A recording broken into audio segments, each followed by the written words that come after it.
Hello दोस्तों, स्वागत है आप लोगों का हमारे यूट्यूब चैनल महान सर में।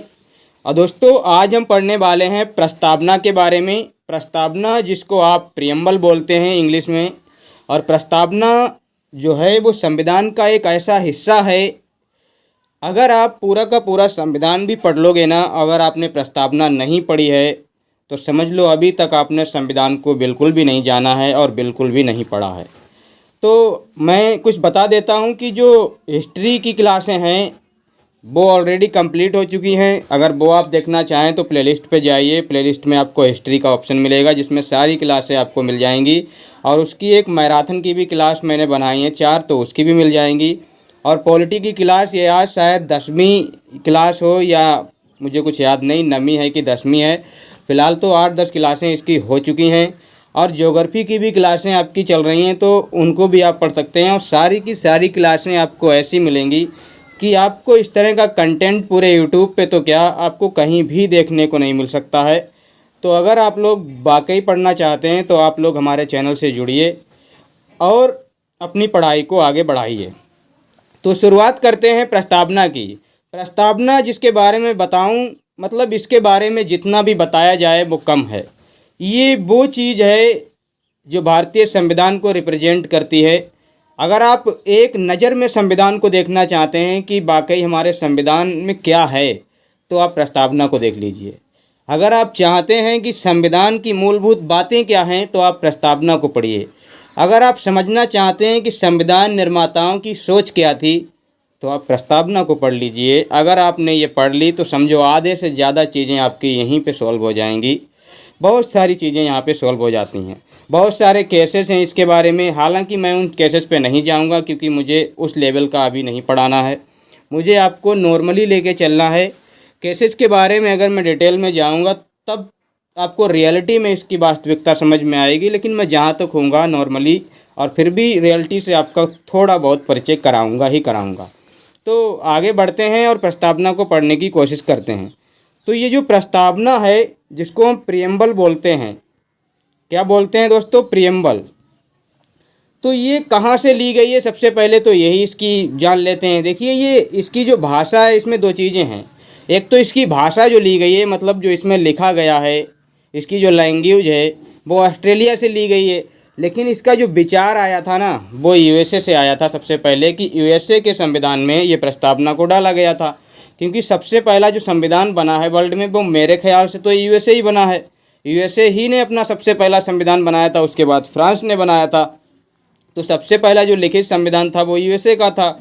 और उसी संविधान में आपको प्रस्तावना देखने को मिलती है। फ्रांस में भी शायद ये इसका जिक्र मिलता है। और इसकी जो भाषा है वो ऑस्ट्रेलिया के संविधान से ली गई है। तो ये 2 बातें आपको क्लियर हुई होंगी कि इसकी भाषा और विचार कहाँ से लिया गया है। कॉन्सेप्ट अमेरिका ने दिया है और इसकी जो लैंग्वेज है वो ऑस्ट्रेलिया से ली गई है।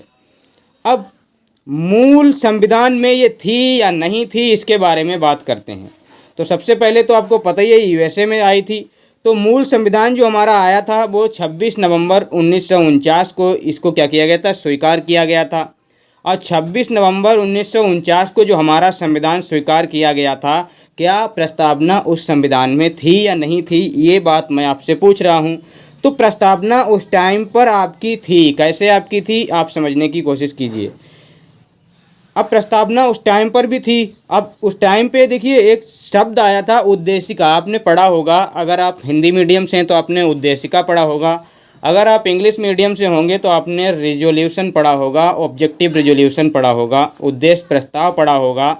तो इसे उद्देशिका कहा गया था हिंदी में, और बाद में अंग्रेजी में इसको प्रियम्बल बना दिया गया।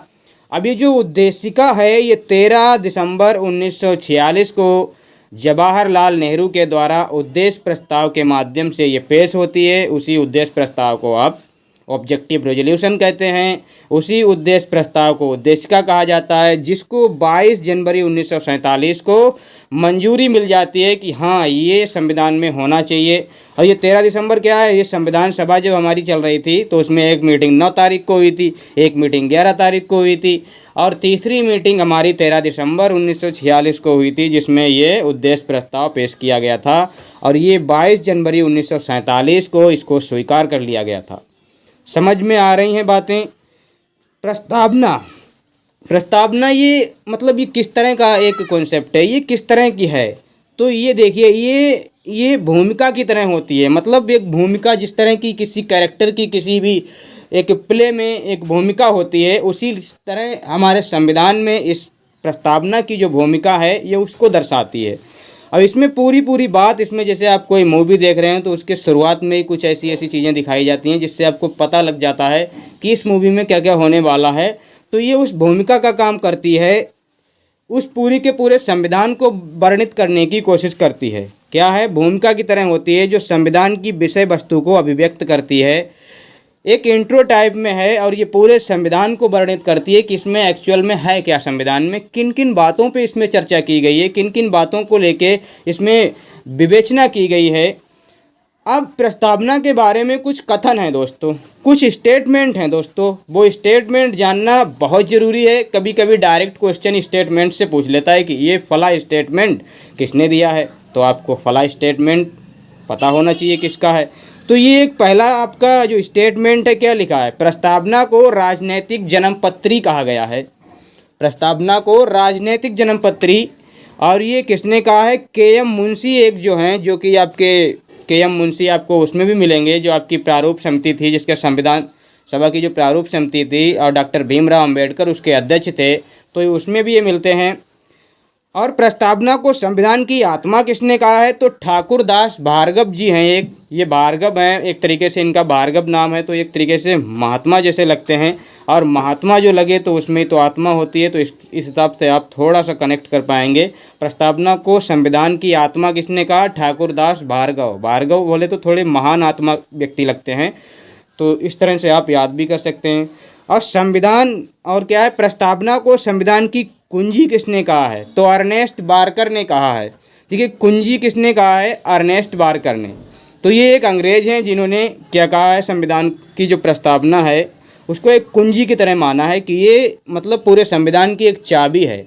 अगर आप पूरा का पूरा संविधान पढ़ना चाहते हो और अगर आपने इसको नहीं पढ़ा तो समझो अभी भी आपने कुछ ऐसी 5 चीज़ें छोड़ दी हैं जिसके बारे में आपको जानना ज़रूरी है। और मैं अभी एक और इम्पोर्टेंट चीज़ बताऊंगा, जब क्लास का एंड हो रहा होगा तब तक आपको समझ में आएगी कि वो इम्पोर्टेंट चीज़ क्या है। तो अगर आपको वो चीज़ जाननी है कि प्रस्तावना वाकई में क्या है, तो आपको पूरी क्लास तो देखनी पड़ेगी। क्लास तो आपको वैसे भी देखनी है। तो संविधान शरीर है तो प्रस्तावना उसकी आत्मा है, ये सुभाष कश्यप जी ने कहा था। किसने कहा था, सुभाष कश्यप एक व्यक्ति होते हैं जो कहते हैं अगर संविधान को आप एक बॉडी मानते हो तो उस बॉडी की जो आत्मा है ना, वो प्रस्तावना है। और प्रस्तावना को संविधान का परिचय पत्र किसने कहा है, ये किसने कहा है, एन.ए. पालकीवाला एक व्यक्ति हैं, एन.ए. पालकीवाला, जिन्होंने संविधान को क्या कहा है, मतलब प्रस्तावना को क्या कहा है, संविधान का परिचय पत्र कहा है।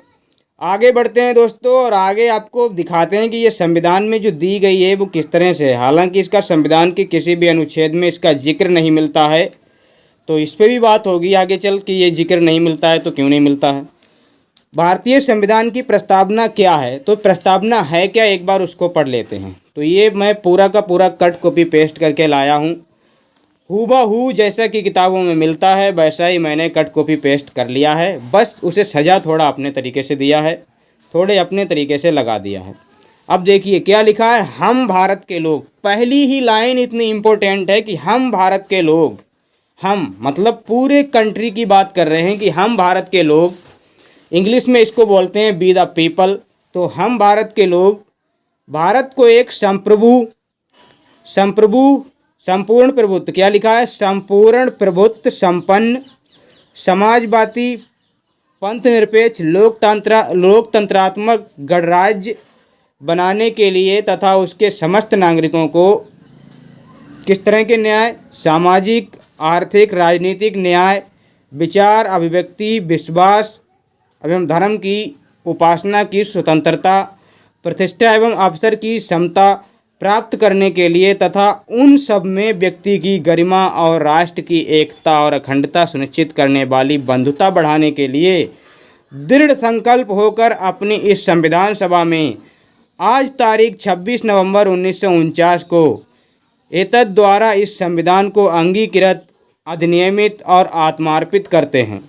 क्या कहा गया है, एक बार फिर से इसको देखेंगे क्योंकि इतना इम्पोर्टेंट पार्ट है। क्या कहा गया है, हम भारत के लोग भारत को एक संपूर्ण प्रभुत्व संपन्न समाजवादी पंथ निरपेक्ष लोकतंत्रात्मक गणराज्य बनाने के लिए तथा उसके समस्त नागरिकों को सामाजिक, आर्थिक और राजनीतिक न्याय, विचार एवं अभिव्यक्ति, विश्वास, धर्म और उपासना की स्वतंत्रता, प्रतिष्ठा और अवसर की समता प्राप्त करने के लिए तथा उसमें उन सब में व्यक्ति की जो गरिमा है, एक पर्सनल व्यक्ति की जो गरिमा होती है, उसकी एक तरीके से जो रिपुटेशन होती है, जो उसकी एक डिग्निटी होती है, इज्जत होती है, और राष्ट्र की जो एकता होती है, उस अखंडता को सुनिश्चित करने वाली बंधुता बढ़ाने के लिए दृढ़ संकल्प होकर अपनी इस संविधान सभा में आज तारीख 26 नवंबर 1949 को एतद द्वारा संविधान को अंगीकृत, अधिनियमित और आत्मार्पित करते हैं। तो ये हमारी प्रस्तावना है। अब हम इसमें जो भी दिया गया है, जैसे कि जितने भी ये वर्ड दिए गए हैं, इन वर्डों पे चर्चा करेंगे, इन वर्डों को पढ़ेंगे। देखिए क्या क्या इसके एक एक वर्ड को मैं बहुत सजा के लेके आया हूँ। ये आप लोग देखेंगे ना कि ये कैसे हो सकता है, कोई इतना कैसे इसको सजा सकता है। तो ये देखिए, ये प्रस्तावना के जो तत्व, मतलब जो अभी तक प्रस्तावना हमने पढ़ी उसमें जो भी बातें वही सारी यहाँ पे लिखी गई हैं, एक कोडिंग और डिकोडिंग भाषा में लिखी गई हैं। देखिए इतनी इम्पोर्टेंट करके मैं लिख के लाया हूँ। प्रस्तावना के जो तत्व हैं, element of preamble, element of preamble, संविधान का स्वरूप। इसमें 4-5 चीज़ें आपको ये देखनी है। एक तो इसमें क्या दिखता है, संविधान का जो स्वरूप है वो आपको दिखता है, और संविधान की जो शक्ति का जो सोर्स है ना वो आपको दिखता है, और इसके जो आदर्श और उद्देश्य हैं वो आपको इसमें पढ़ने हैं, और इसमें लागू होने की तिथि, ये सारी चीज़ें अभी आपने देखी हैं। एक एक चीज़ करके आपको पढ़ाता हूँ मैं। सबसे पहले संविधान का स्वरूप देखेंगे। स्वरूप कैसा है हमारा, ये मैं लिख के लाया हूँ, SSSDR। क्या है SSSDR, क्या है इसका मतलब SSSDR का? इस एस का मतलब है सोवरेन, सोवरेन बोले तो संप्रभुता। दूसरे इसका मतलब है सोशलिस्ट यानी समाजवादी। तीसरे इसका मतलब है सेकुलर यानी पंथ निरपेक्ष। और डी का मतलब डेमोक्रेटिक लोकतांत्रिक, और आर का मतलब रिपब्लिक यानी गणराज्य। क्या है, संप्रभुता, समाजवादी, पंथ निरपेक्ष, लोकतांत्रिक, गणराज्य, ये इसका मतलब है। Sovereign, socialist, secular, democratic, Republic, ये इसका। और आपको ये इस ऑर्डर में पता होने भी चाहिए। अभी कभी कभी क्वेश्चन ऐसा आ जाता है कि संविधान की प्रस्तावना में जो 5 मूलभूत शब्द दिए गए हैं उनमें से चौथा शब्द कौन सा है, तो आपको उसका क्रम पता होना चाहिए। यह तीसरा शब्द क्या है, ये पहला शब्द क्या है, तो ये आपको पता होना चाहिए। ठीक है। अब इसमें जो ये शब्द दिए गए हैं, ये 42वें संविधान संशोधन 1976 के द्वारा, जिसमें ये समाजवादी शब्द और पंथ निरपेक्ष, जिसको आप धर्म निरपेक्ष भी बोल सकते हैं, ये शब्द जोड़े गए थे। तो ये शब्द, ये दो जो शब्द हैं आपका, समाजवादी और पंथ निरपेक्ष, ये 2 शब्द कब जोड़े गए प्रस्तावना में, ये आपके 42वें संविधान संशोधन 1976 के तहत जोड़े गए।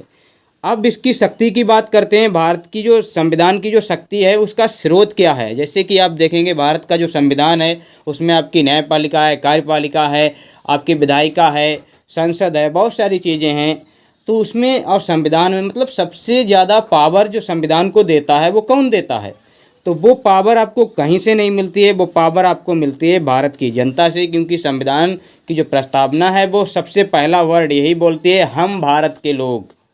यानी उस संविधान को कौन वो ताकत दे रहा है, हम भारत के लोग। हम भारत के लोग एक संपूर्ण प्रभुत्व संपन्न गणराज्य, जो भी बातें करते हैं मतलब हम कर रहे हैं उसके बारे में बात, यानी हम उसको ये पावर दे रहे हैं। तो भारत की जनता को, जो भारत की जनता जो है वो संविधान को पावर दे रही है। तो ये आपको समझ आया होगा कि पावर कहाँ से मिल रही है संविधान को, उसकी जनता से। संविधान की जो शक्ति है वो उसकी जनता में छिपी हुई है, ना कि संविधान में है। संविधान, जैसे आपसे अगर यही पूछ लिया जाए कि भारत देश में सबसे ऊपर किसको रखा गया है, भारत के संविधान के अकॉर्डिंग किसको सबसे ऊपर दिया गया स्थान, तो भारत की जनता है, ना कि संविधान। कभी मत बोल देना, वैसे तो संविधान से ऊपर कोई नहीं है, लेकिन संविधान को भी पावर कहाँ से मिली है, तो वो आपकी जनता से मिली है, तो लोगों से मिली है, ये बात है। अब इसके आदर्श और उद्देश्य की बात करते हैं। इसके आदर्श क्या हैं, इसके उद्देश्य क्या हैं। इसके आदर्श क्या हैं और उद्देश्य क्या हैं, इनको आप समझिए। इसका उद्देश्य क्या है, लोगों को न्याय दिलाना। न्याय दिलाना इसका उद्देश्य है। स्वतंत्रता इसका आदर्श है, उद्देश्य है। समानता इसका मकसद है। व्यक्ति की गरिमा इसका बहुत बड़ा एक उद्देश्य है और आदर्श भी है, और एकता और अखंडता भी इसका एक उद्देश्य और आदर्श है। अब देखिए यहाँ पे इसको थोड़ा इधर लाते हैं, आप समझते हैं। ये जो न्याय है, तो यहाँ पे मैंने लिखा है न्याय के आगे तीन, तो तीन प्रकार के न्याय की बात की गई है भारतीय जो आपकी प्रियम्बल है। तो प्रियम्बल में आपकी क्या है, तीन प्रकार के न्याय की बात की गई है। वो न्याय आपके कौन से, सामाजिक न्याय, आर्थिक न्याय और राजनीतिक न्याय। और ये जिस ऑर्डर में लिखे हैं ना, इनको आप इसी ऑर्डर में पढ़ना। क्या है, सामाजिक, आर्थिक, राजनीतिक। क्या लिखा है, सामाजिक, आर्थिक, राजनीतिक, इसी ऑर्डर में आप इसको याद रखना, क्योंकि आपसे ये भी पूछा जा सकता है इसमें से जो तीन न्याय दिए हैं इनमें सबसे इम्पोर्टेंट न्याय कौन सा है। तो सबसे इम्पोर्टेंट वही है जो सबसे ऊपर लिखा है। इन तीनों में से सबसे बेहतर कौन सा है, सबसे ऊपर वाला सामाजिक न्याय। इसको भी बात करेंगे। स्वतंत्रता इसमें क्या है, विचार एवं अभिव्यक्ति की। तो ये भी जिस क्रम में दी है ना, ये भी आपको उसी क्रम में आपको याद करना है, विचार एवं अभिव्यक्ति की। आपके अंदर अगर कोई विचार है तो आप उसे अभिव्यक्त कर सकते हैं। तो पांच प्रकार की आपकी क्या है, स्वतंत्रता है, विचार, अभिव्यक्ति, विश्वास की। किसी भी चीज़ में आप विश्वास कर सकते हैं, किसी भी चीज़ में आप विश्वास नहीं कर सकते हैं। किसी भी धर्म को मान सकते हैं और किसी भी धर्म की उपासना कर सकते हैं। तो ये पांच चीज़ों की आपकी क्या है, स्वतंत्रता आपको इसमें दी है प्रियम्बल में। ये प्रियम्बल में दी है, प्रियम्बल की बात कर रहा हूँ मैं। अब इसमें समानता की बात क्या की गई है, इसमें प्रतिष्ठा और अवसर की समानता दी गई है। किसकी, दो प्रकार की। तो प्रस्तावना दो प्रकार की समानता की बात करता है। एक तो प्रतिष्ठा की, इंसान की, उसकी क्या बोलता हूँ, उसकी इज्जत की, उसकी गरिमा की, उसकी वैल्यू की, उसकी जो रेस्पेक्टेंस है समाज में उसकी, और दूसरा उसके अवसर की। ये आपकी समानता की बात करता है। हर व्यक्ति समान है, सबको समान अवसर देना है, ये बात करता है। और व्यक्ति की जो गरिमा है ना, गरिमा एक व्यक्ति की अपनी खुद की एक डिग्निटी होती है, एक जिसको क्या बोलता हूँ, एक शान होती है। तो उसकी शान में कभी कोई गुस्ताखी कर दे या उसकी कोई कहते नहीं तुमने मेरी इज्जत उछालने की कोशिश की है, तो वो वाली बात किसी भी व्यक्ति की गरिमा होती है। उसको कुछ भी बोलने से पहले उसके बारे में जानना कि वाकई वो वैसा है भी या नहीं है। मतलब अगर है भी फिर भी उसको वैसा नहीं बोला जाना चाहिए। ये एक गरिमा होती है इंसान की। हर चीज़ को कहने के दो तरीके होते हैं, आप सभी लोग जानते हैं। एक तो सबको आता है, एक जो किसी को भी नहीं आता है, और उसी की बात संविधान करता है।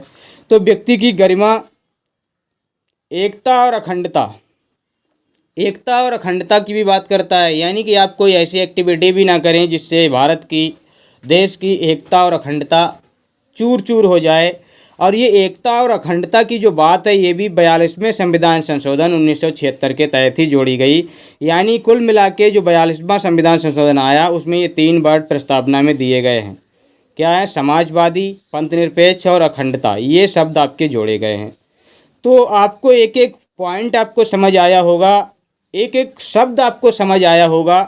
अब आगे बढ़ते हैं दोस्तों, और आगे बढ़ते हैं तो इसके एक एक शब्द को और डिटेल में चर्चा करते हैं कि उन शब्दों का मतलब क्या है, क्योंकि अभी तो सिर्फ शुरुआत हुई है, अब जाके कहानी स्टार्ट होगी। क्या है, सोवरेन। पहला ही शब्द क्या है, सोवरेन, जिसको संप्रभुता कहते हैं या प्रभुता संपन्न भी कहते हैं, सोवरेन। ठीक है, स्वतंत्र निर्णय लेने की जो क्षमता होती है ना किसी भी व्यक्ति में, कोई भी व्यक्ति अगर कोई अपना स्वतंत्र निर्णय लेना जानता है तो उसमें क्या है, सोवरेनिटी है, स्वतंत्रता है, संप्रभुता है। तो ये बात है। और सरकार, इसमें क्या होता है, देखिए इसमें संप्रभुता में क्या है, देखिए सबसे पहले क्या है, इसमें क्या होता है, जो सरकार होती है ना वो जनता के द्वारा निर्वाचित होती है। अब सरकार अगर जनता के द्वारा निर्वाचित है तो समस्त निर्णय लेने की जो क्षमता है संवैधानिक होनी चाहिए, उसकी जनता के अकॉर्डिंग होनी चाहिए। कोई बाहरी आंतरिक दबाव मानने के लिए बाध्य नहीं होना चाहिए। शासन संबंधी स्वतंत्र निर्णय लेने की क्षमता, क्योंकि सरकार तो भारतीय जनता से आपकी बनती है, तो भारत के प्रति उसकी जिम्मेदारी भी रहती है। अब अगर कोई सरकार जो भारत की प्रति उसकी जिम्मेदारी है और वो अमेरिका से पूछ के कोई निर्णय बनाए, कोई ब्रिटेन से पूछ के कोई पॉलिसी बनाए, तो ये उसकी स्वतंत्रता कहाँ रह गई, उसकी संप्रभुता कहाँ रह गई। मतलब उसको जनता ने चुन दिया है। अब जनता ने उसको चुन दिया है तो इसीलिए तो चुना है कि आप अपने निर्णय खुद लो, आपको किसी इधर उधर भटकने की क्या ज़रूरत है। तो जैसा कि आपको पता होगा, इतिहास जब हम पढ़ते हैं तो इतिहास में एक चीज़ समझ में आती है कि हमारी जो इकोनॉमिक पॉलिसी होती थी या राजनीतिक पॉलिसी होती थी, उन पे किसका कंट्रोल था, उस पर ब्रिटेन का कंट्रोल था, सारी नीतियां हम उन्हीं से पूछ के करते थे, सब कुछ उन्हीं का अधिकार था, हमारा कुछ नहीं था। लेकिन आज हम भारत में जो भी करें, चाहे कहीं पे कुछ भी कर रहे हैं, अपनी किसी से हमें कोई इजाज़त विदेश से लेने की ज़रूरत नहीं पड़ती है। तो ये हमारी क्या है, संप्रभुता है। अब सोशलिस्ट, ये वो वर्ड है दोस्तों, सोशलिस्ट, समाजवादी। इस वर्ड की मैं क्या ही बात करूं। इसी वर्ड ने, जो कार्ल मार्क्स हैं, इन्होंने जो रूस में क्रांति लाई थी, जो रूस की क्रांति हुई थी, वो इसी वर्ड के द्वारा आई थी। जो दास कैपिटल उनकी पुस्तक मिलती है कार्ल मार्क्स की, उसमें वो इसी समाजवाद का जिक्र करते हैं, सोशलिज्म का जो क्या है बखान करते हैं या जिक्र करते हैं। तो सोशलिज्म एक बहुत बड़ा चैप्टर है। इसको अगर डिफ़ाइन किया जाए तो 8-10 क्लासें अगर इस पे ले ली जाए ना, तो भी ये ख़त्म होने वाला नहीं है। तो इसको बड़ा ही बारीकी से समझते हैं। उत्पादन और वितरण के साधनों पर जनता का समान अधिकार हो। मतलब जो भी उत्पादन के साधन हैं या वितरण के साधन हैं, मतलब कोई सरकार गवर्नमेंट स्कीम चलाती है, कुछ भी चलाती है, तो वो इसीलिए तो चलाती है कि समाजवाद आ सके लोगों में समाजवाद, मतलब लोग समानता के स्तर को छू सकें, चाहे वो अमीर हो गरीब हो, सबको एक मतलब एक समाज में एक वैल्यू मिलनी चाहिए कि अरे तुझे मिल रहा है, मुझे भी वो चीज़ मिल रही है सरकार से। तो ये क्या है, एक समाजवादी व्यवस्था है।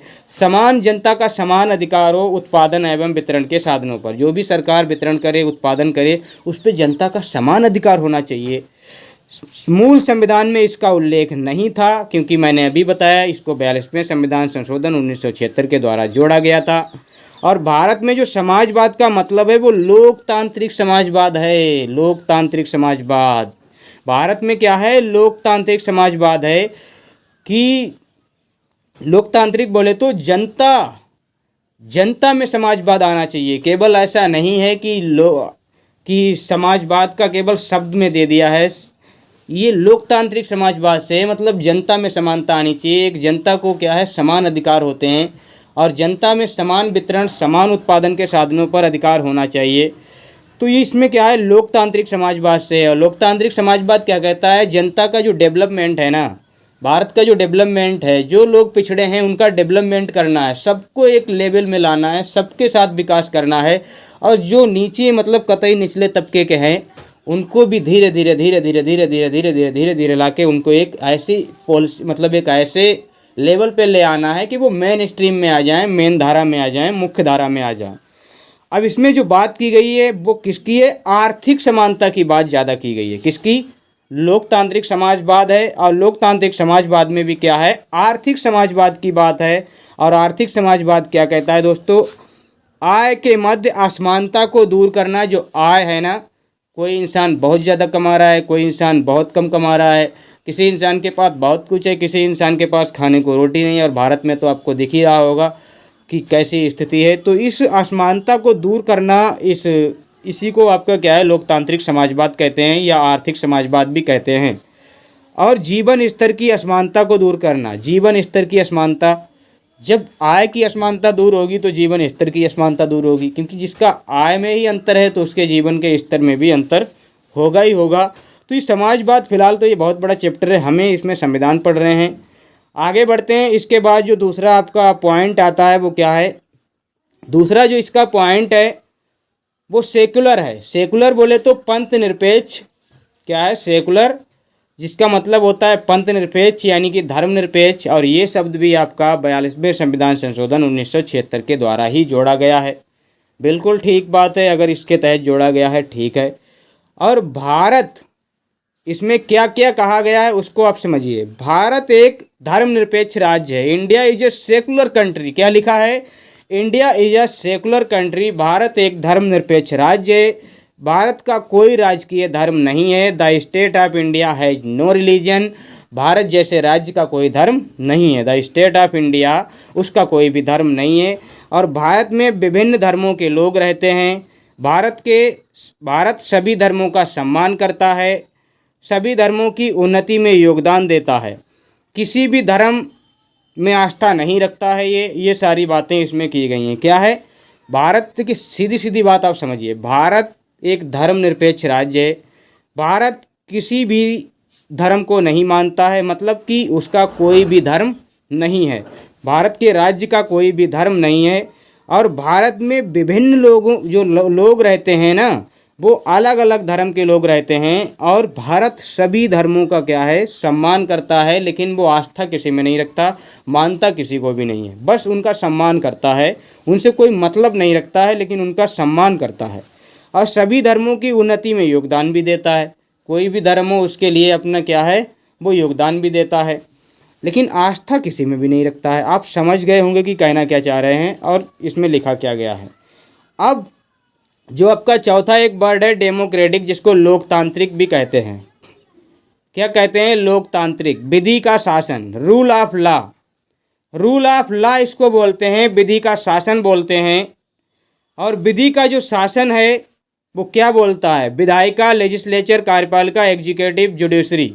ये क्या बोलती है? विधायिका, जिसको हम विधायिका बोलते हैं, ये क्या है? इसमें विधि का शासन है। विधि के शासन में क्या है कि कोई भी शासन जो विधि के द्वारा बना गया है, हर एक चीज़ का एक प्रोसीजर होता है, हर एक चीज़ को एक प्रक्रिया होती है। और वो प्रक्रिया क्या है? जैसे कि विधि का शासन का मतलब क्या है, हमारे यहाँ जो संविधान है, और संविधान में जो तीन आपके क्या है, संविधान के जो पिलर है ना, भारतीय संविधान के जो तीन पिलर है ना, वो आपका क्या है? एक तो विधायिका है, कार्यपालिका है, न्यायपालिका है, एग्जीक्यूटिव, लेजिस्लेचर, एग्जीक्यूटिव और जुडिशरी। इन्हीं के द्वारा हमारा संविधान का जो कोई भी विधि है वो बनती है, पूरी की पूरी विधि बनती है, विधि पे चर्चा होती है, विधि को लागू किया जाता है। विधि का एक तरीके से समीक्षा जो होता है, विधि की चेकिंग जो होती है, विधि की जो जांच होती है, वो सारी इन्हीं चीज़ों के द्वारा होती है। और इसी चीज़ से बनता है हमारा विधि का शासन। तो विधि का शासन है लोकतांत्रिक गणतंत्र, मतलब क्या है वो है। अब इसमें क्या है, विधि के शासन में क्या है, अभी आगे मैं बात करूंगा, जब आर्टिकल आपका 14 आएगा ना, तो उसमें विधि के शासन के बारे में बात करूंगा। तो विधि के शासन में क्या है, कोई भी विधि से ऊपर नहीं है, जो विधि बनी है वो सबके लिए है और सबको उसको समान रूप से मानना होगा। अब इसमें क्या है, व्यक्ति विशेष और लोगों की शक्ति। देखिए यहाँ पे व्यक्ति विशेष लिखा है, तो ये एरो आपका कहाँ है, डाउन एरो है, नीचे की तरफ गया है। मतलब इसमें में किसी भी एक व्यक्ति को हाईलाइट नहीं किया गया है, किसी भी एक व्यक्ति की पावर को नहीं दर्शाया गया है। मतलब इसमें व्यक्ति विशेष को पावर नहीं दी गई है, उसको क्या है, नीचे की उसका एरो का मतलब है उसको पावर नहीं दी गई है। इसमें लोगों की बात की गई है। इसमें जो शक्ति आती है ना डेमोक्रेटिक में, वो लोगों के द्वारा आती है ना। जनता जब चाहे किसी को कहीं भी पलट सकती है, किसी भी सरकार को पलट सकती है, किसी भी चीज़ को पलट सकती है, क्योंकि जनता में वो पावर ही है। लेकिन बस जनता में अब वही बात होती है, जिसमें पावर होती है उसे अपनी पावर का कभी एहसास होता ही नहीं। जैसे कि हर इंसान, कहा जाता है कि हर इंसान में कोई ना कोई बहुत बड़ी क्वालिटी है, लेकिन वो कहता है मुझ में तो कोई क्वालिटी ही नहीं है। तो यही बात होती है कि व्यक्ति विशेष की क्या है, इसमें कोई भी वो नहीं है। इसमें लोगों की भलाई की बात की गई है, ना कि किसी व्यक्ति की बात की गई है। अब एक और शब्द है आपका रिपब्लिक, जिसको गणराज्य भी बोलते हैं। गणराज्य क्या होता है दोस्तों? गणराज्य ये होता है कि भारत में जो प्रशासन का जो अधिकार है, भारत में जो आपकी सरकार है ना, पहले क्या होता था, पहले राजा महाराजा होते थे तो उनका क्या होता था, वंशानुगत शासन होता था। लेकिन अब क्या है, अब जो है वो गणराज्य शासन हो गया। गणराज्य क्या होता है, हेड ऑफ जो स्टेट है वो राज्य अध्यक्ष कहलाता है, और राज्य अध्यक्ष हमारा कौन है, प्रेसिडेंट। और जो हेड ऑफ गवर्नेंस है, यानी कि शासन का जो अध्यक्ष है, वो हमारा कौन है, प्रधानमंत्री है। और ये दोनों ही वंशानुगत नहीं है, इन्हें निर्वाचित किया जाता है। ये निर्वाचित होते हैं, इनका हर 5 साल में इलेक्शंस होता है, या जब भी कभी ऐसी स्थिति बनती है तो इनका इलेक्शन के द्वारा, जनता के द्वारा इनको चुना जाता है। तो इन्हें वंशानुगत शासन करने का अधिकार नहीं है। ये इसमें एक सुविधा ये होती है कि ये अपनी वो नहीं दिखा सकते, जिसको क्या कहते हैं, एनार्की होती है, यानी मोनार्की होती है, ऐसा ही कुछ शब्द होता है। अनार्की तो होती है जो अराजकता होती है, मोनार्की होती है ना। और मोनार्की इसमें ये क्या मतलब, अपना एकाधिकार नहीं जता सकते, ये अपना क्या है, राजतंत्र नहीं चला सकते। ये अपना क्या है, अगर ऐसा हो गया कि ये वंशानुगत हो जाएं तो फिर ये अपने हिसाब से काम करते हैं, जनता के हिसाब से नहीं करते हैं। हालांकि करते तो वैसे भी नहीं है जनता के हिसाब से, लेकिन एक फिर भी एक वो होता है कि इनको कभी भी हटाया जा सकता है, अगली बार किसी दूसरे को बिठाया जा सकता है। तो ये बात इसमें होती है। आगे बढ़ते हैं और आगे बढ़ते हैं, देखते हैं आगे इसमें क्या है। तो आगे इसमें क्या है, अब ये बहुत इम्पोर्टेंट बात आई है कि जो मैंने शुरुआत में बोला था कि इसमें एक बहुत इम्पोर्टेंट बात आएगी, तो वो मैं बताऊँगा। इसमें अब क्या है, जो प्रस्तावना है वो संविधान का अंग है या नहीं है, इसके बारे में बात करते हैं। तो प्रस्तावना जो है वो संविधान का अंग है या नहीं है, इसके बारे में हम बात करते हैं दोस्तों। तो प्रस्तावना को संविधान का अंग है अथवा नहीं है, इसके लिए ये मैं कुछ चीज़ें लिख के लाया हूँ। जैसे कि एक केस है बेरूबारी बनाम भारत संघ केस है, जो कि 1960 में आया था। और इस केस में सुप्रीम कोर्ट ने क्या कहा था, सुप्रीम कोर्ट का जजमेंट आया था कि प्रस्तावना संविधान का अंग नहीं है। क्यों? क्योंकि ये संविधान के किसी भी आर्टिकल में इसका जिक्र नहीं मिलता है, ऐसा इन्होंने बोला था। क्योंकि इसको संविधान में कहीं भी क्या है, किसी भी अनुच्छेद के अंतर्गत नहीं रखा है। और जब कोई चीज़ किसी भी अनुच्छेद में नहीं है तो वो संविधान की जो भाग कैसे हो सकता है, जिसका जिक्र ही नहीं है किसी भी अनुच्छेद में, तो वो संविधान का पार्ट नहीं हो सकता है। ऐसा बेरूबारी केस जो भारत संघ बनाम बेरूबारी और 1960 में हुआ था, तो इसमें ऐसा बोला गया था। अब एक केस और आता है अगले 7 साल बाद, आईसी गोलकनाथ केस आता है 1967 में। इसमें बोला गया प्रस्तावना संविधान की आत्मा तो है, लेकिन भाग है या नहीं है ये कुछ नहीं कहा जा सकता। लेकिन संविधान की आत्मा है, मतलब अगर आप इसको निकाल देते हो तो संविधान एक खोखला डिब्बा रह जाएगा, जिसमें इसके प्रस्तावना के ना होने से बिल्कुल खाली डिब्बा जैसा लगेगा। जैसे आप इंसान के अंदर आत्मा नहीं रहती है तो इंसान एक खाली डिब्बा हो जाता है, तो वो बात इन्होंने की है। लेकिन ये इसका पार्ट है या नहीं है तो ये मैं नहीं कह सकता। आईसी गोलकनाथ केस में ऐसी बात सुप्रीम कोर्ट में कही गई थी। अब एक केस और आता है जो कि बहुत इंपॉर्टेंट केस है, केशवानंद भारती, यहाँ पे भारती लिख गया है गलती से। तो केशवानंद भारती केस बनाम केरल राज्य, जो 1973 में आया था, 24 अप्रैल 1973 को ये केस आता है। और इस केस में क्या कहा गया है, प्रस्तावना संविधान का अंग है, इसमें संशोधन किया जा सकता है, लेकिन इसके मौलिक ढांचे को छोड़कर आप इसमें कुछ भी संशोधन कर सकते हो। आप चाहो तो इसकी धज्जियां उड़ा सकते हो, लेकिन इसका मौलिक फीचर नहीं बिगड़ना चाहिए, इसका मौलिक ढांचा नहीं बिगड़ना चाहिए। इसके उद्देश्य जो हैं उनको नहीं हटा सकते, इसके मकसद को नहीं ख़त्म कर सकते। इसकी भाषा आप बदल सकते हैं, इसका चरित्र कुछ भी आप कर दें, लेकिन इसकी जो मूलभूत चीज़ें हैं ना, जैसा कि इसमें कहा गया है विश्वास और धर्म की स्वतंत्रता, जैसा कि इसमें कहा गया है सामाजिक आर्थिक राजनीतिक न्याय की बात की गई है, जैसा कि इसमें कहा गया है धर्मनिरपेक्ष राज्य की बात, समाजवादी राज्य की बात की गई है, तो ये चीज़ आप इसमें से ख़त्म नहीं कर सकते हो। आप इसमें कुछ भी कर सकते हो, ऐसा इसमें कहा गया। ये संविधान का भाग है, लेकिन और इसमें संशोधन किया जा सकता है, और जिसमें संशोधन किया जा सकता है वो संविधान का भाग है, लेकिन इसके मौलिक ढांचे को छोड़कर। अगली बात एक और आता है केस, मिनर्वा मिल्स केस आता है, जो कि 1980 में आता है। इसमें भी यही बात दोहरा दी गई कि प्रस्तावना संविधान का अंग है, प्रस्तावना संविधान का अंग है। इसमें भी कह दिया गया तो प्रस्तावना संविधान का अंग है। क्यों है? क्योंकि इसमें संशोधन किया जा सकता है। 1976 के तहत 3 शब्दों को इधर से उधर किया गया। कौन कौन से शब्द? समाजवादी, आपका धर्मनिरपेक्ष, अखंडता, एकता वाला, तो इनको क्या है अलग, मतलब इसमें ऐड किया गया। तो जब कुछ में संशोधन हो सकता है, पहले हमारी इस प्रस्तावना में मात्र 3 शब्द थे। कौन से शब्द थे? मात्र 3 का मतलब है जो पहले के जो आपके 5 शब्द हैं उनमें से 3 ही शब्द थे। देखो, एक तो आप में उसमें क्या था, सोवरेन था, बिल्कुल था। अब उसमें सोशलिज्म नहीं था, और आपका कौन सा नहीं था, सेकुलर नहीं था। उसमें आपका रिपब्लिक था, डेमोक्रेटिक था, ये शब्द थे, बाकी और आपके नहीं थे।